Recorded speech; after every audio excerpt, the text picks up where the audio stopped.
Cette vidéo comporte tous les commentaires d'études sur les versets disponibles dans la Bible d'études Esprit et Vie, dans la deuxième épître de Paul aux Corinthiens chapitre 4. Verset 4. Le Dieu de ce siècle. L'expression « le Dieu de ce siècle » se rapporte à Satan, voir Jean 12 verset 31, 14 verset 30, 16 verset 11, Éphésiens 2 verset 2, 1 Jean 5 verset 19, qui exerce sa puissance sur la plupart des activités de ce siècle. Son règne, cependant, est temporaire et conditionnel. Celui-ci durera jusqu'à la fin de l'histoire, et ce, en raison de la volonté permissive de Dieu, Apocalypse 19 versets 11 à 20 verset 10. Ceux qui ne se soumettent pas eux-mêmes à Jésus-Christ demeurent sous le joug de Satan. Il les aveugle quant à la vérité et à la gloire de l'Évangile afin qu'ils ne soient pas sauvés. La solution à cette situation fatale est de lier son activité par l'intercession et de prêcher l'Évangile dans la puissance de l'Esprit, Acte 1 verset 8, afin que les gens puissent entendre, comprendre et choisir de croire ou de ne pas croire, versets 5 à 6, voir Matthieu 4 verset 10, note sur Satan. Verset 7. Ce trésor dans des vases de terre. Les chrétiens sont des vases de terre, qui parfois versent des larmes et éprouvent de la tristesse, des difficultés, de la confusion, de la faiblesse et des craintes, voir chapitre 1 verset 4 et versets 8 à 9, chapitre 7 verset 5. Mais à cause de ce trésor céleste demeurant en eux, ils ne sont pas vaincus.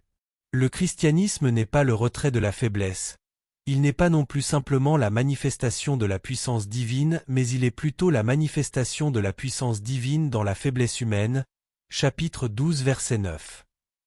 Cela veut dire, premièrement, que, dans chacune de nos afflictions, nous pouvons être plus que vainqueurs par la puissance et l'amour de Dieu, Romains 8 verset 37, et, deuxièmement, que notre faiblesse, nos ennuis et nos souffrances nous ouvrent à la grâce abondante de Christ et permettent à sa vie de se révéler dans notre corps, versets 8 à 11, voir chapitre 12 versets 7 à 10. Verset 8. Pressé, mais non réduit à l'extrémité. Si vous expérimentez la présence de Christ et son pouvoir dans votre vie, absolument aucun trouble, ni maladie ou tragédie n'entraînera votre défaite spirituelle. Lorsque les circonstances extérieures deviennent insupportables et que vos ressources humaines sont épuisées, les ressources de Dieu sont accordées afin de développer votre foi, votre espérance et votre force. Dieu n'oublie jamais ses enfants fidèles, et ce, quelles que soient les circonstances, Romains 8 versets 35 à 39, Hébreux 13 verset 5. Versets 11 à 12. Sans cesse livrés à la mort.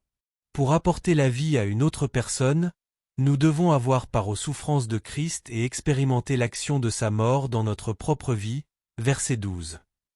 Le sacrifice de soi, les difficultés, la déception et les souffrances pour la cause de Christ nous permettront de communiquer la grâce aux autres, voir chapitre 11 versets 23 à 29, Romains 8 versets 36 à 37, Philippiens 1 verset 29, 1 Pierre 4 verset 14.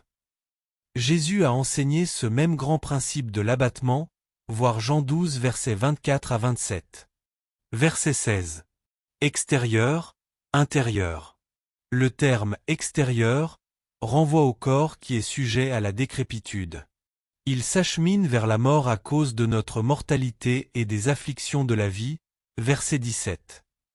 Le terme « intérieur », quant à lui, concerne l'esprit humain qui possède la vie spirituelle de Christ.